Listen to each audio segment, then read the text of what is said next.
Hey guys, it's Jared Ward, aka J-Rod TV, and I got my friend Calyx. Hey guys, it's me, Calyx, and we're gonna be telling scary stories. Yeah, Calyx has an awesome one he wrote out just like a few hours ago or so and so forth. Be sure to It's a, like, it's not really scary, but it's really sad too. yeah, be sure to like, subscribe, favorite, comment, do what the hell you want. So, the first creepy story I got on this list is the Boogeyman. Now let me add some background noises to it. Scary background noises while we're at it. Alright, let's get it started. Now this urban legend takes place in a story called the Boogerman. Or the Boogeyman. Booger Man? Yeah. Wait, is it actually called a Booger Man? No. Oh. Yeah. So Boogeyman is this creature. Like, he's like a demonic spirit force, whatever you want to call it. Parents would use this method to scare their kids into going to bed if they don't behave. Now, some guys who may not know what the Boogerman is or the Boogeyman, it's this evil spirit who comes in your closet and you have to chant a ritual for this. It's a creepypasta. It's been out for like I would say quite a while now. And what you would do is you would chant this following ritual. I don't have a paper. Chant the ritual because I don't want to, summon it or do whatever. But you would have to have blankets, like a blanket to put over top of you. You would need to read out the ritual, and if you're polite to him, he would give you one free wish. Most people don't get the wish. The Boogeyman just usually runs off in the closet and just disappears. And his eyes are red. He's like a big, tall, hairy creature, whatever. If you don't do it right, the ritual, you will be dragged in the darkness for centuries. For like ever. And I don't mean to scare those little kids out there, but this is the ritual, and that's how it goes. There's articles online about this, and people have actually read about it, and then they get people to start believing this crap. And what they do is they spread like rumors about it and say, oh, he's real and all this stuff, but really he's not. It's just a creepypasta that people made up to scare little kids, and usually that opinion would not make really much sense, but in my honest opinion, it makes a lot of sense because this creepypasta urban legend has been going around for a long time. And so that was my personal side of the story that I wanted to show y'all. I mean, not show y'all, share y'all. So yeah. Now it's Calyx's turn. Alright, hold on. I'm trying to fix the sentence a little bit. I gotta get pop. This is a pretty long story too, so it might take up at least, I don't know.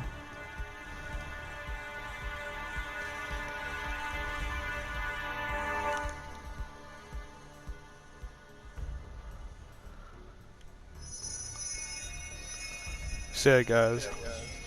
Calyx is gonna read out this scary story that he wrote. It's not really scary. It's about a boy. Yeah.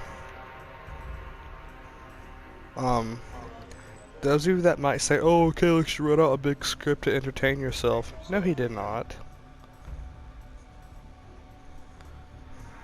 Okay.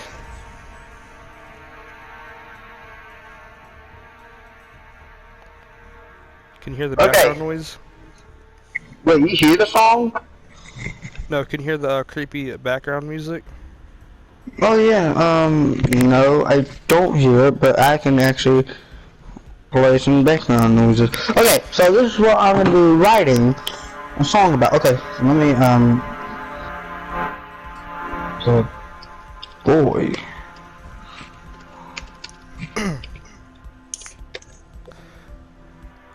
So, guys, we did a second video of this. I mean, our first video of it. Go check it out. Okay, the boy who went missing in Tongass. The 6-year-old boy went missing in southeast Alaska while visiting his grandparents on November 25th, 1993. He and his family were on a trip to Alaska to see their grandparents for Thanksgiving. They had to travel across the U.S. However, their trip to Thanksgiving was a horrific experience, and they will never forget what happened to their 6-year-old on that day.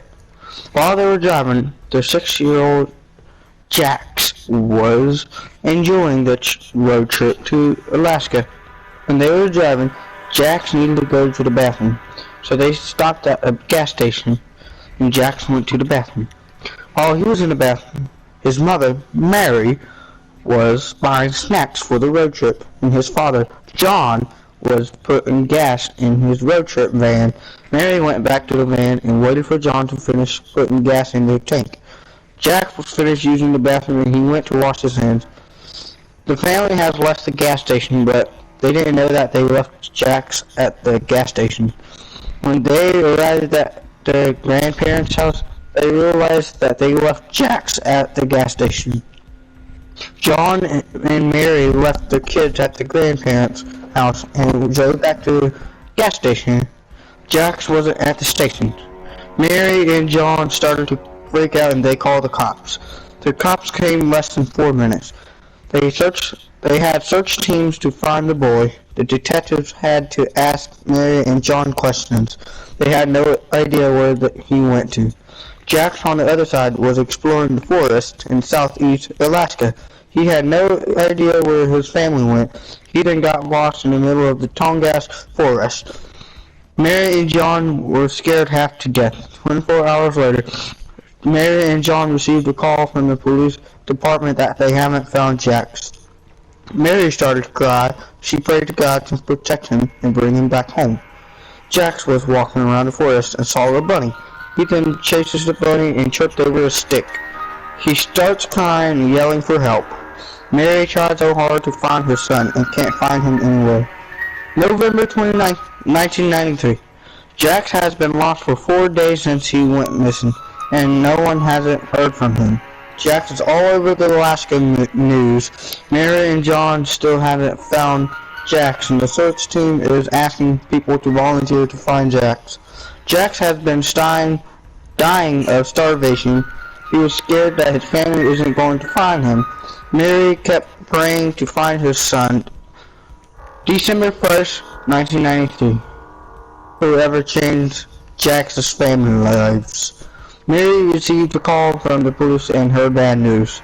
Jax has been found, but he was found dead holding a bunny.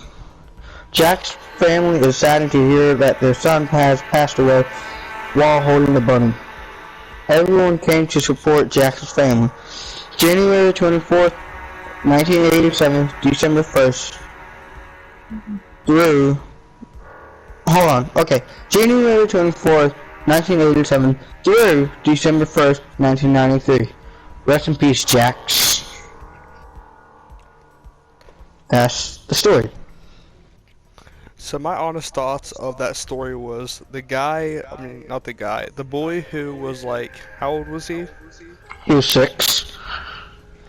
The fact that this boy was 6 and he died all by himself was really fucking creepy. Like, who knows? A man could have kidnapped him, a pedophile, a rapist, a killer, who knows?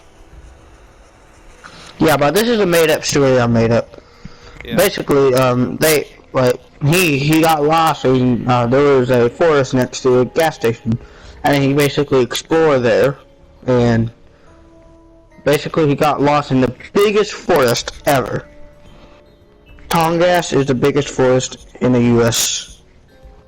So guys, this next urban legend I got, well, it's not like an urban legend, but it's like a real thing that happened in the U.S. Most people believe it is a guy. Okay, so this story takes place back in like maybe a year ago or somehow. A guy named Ed Gein. Some of you guys may know him, some of you may not. But this guy did horrible stuff. He would go by the so-called name Leatherface, Texas Chainsaw Massacre. He would kill people. He would cut their heads off, cut their skulls off, and make them into a bowl.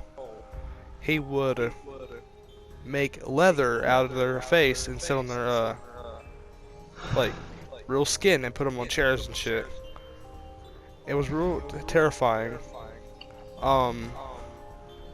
Police found a dead body in the shed hanging up. It was a woman or a guy, I forgot which one it is. But this guy did horrible shit. He did not die, but he spent his life he spent the rest of his life in a mental hospital to get all the help he needed. And he would wear the most fucked up teeth ever. Well, he had fucked up teeth. He didn't wear teeth. And he had a crazy family. All of them are crazy, including a guy who dresses up as a fake police officer. And his uncle killed a police officer to steal his uniform.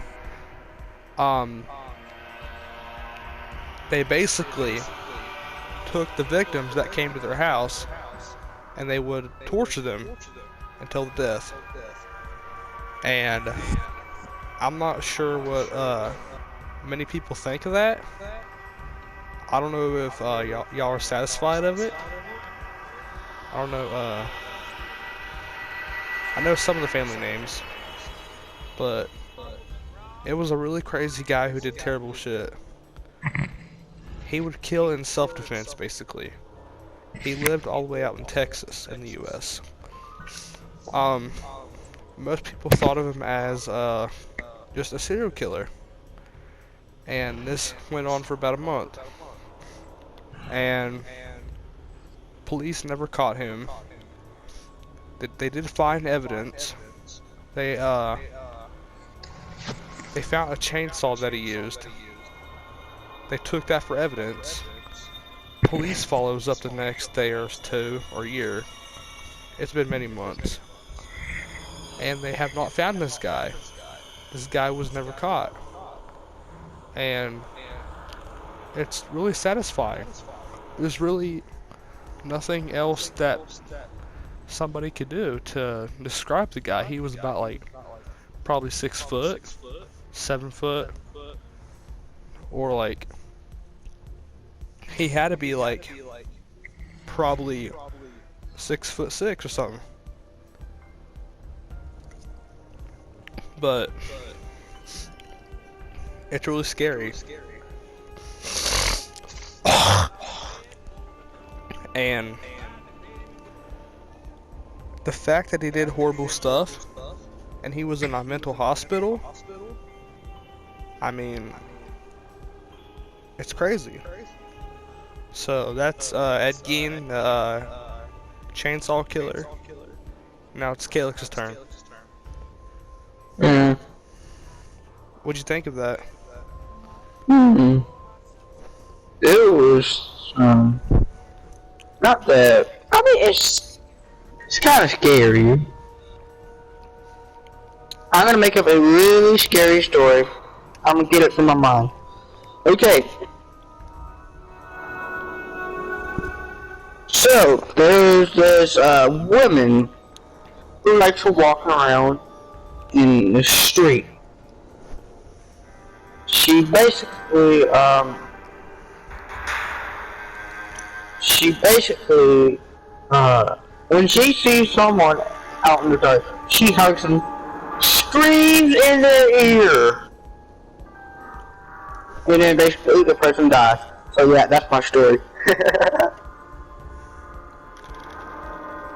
Like, if I was walking on the street and I got hugged by a woman and she screamed in my ear, I would've pissed my pants.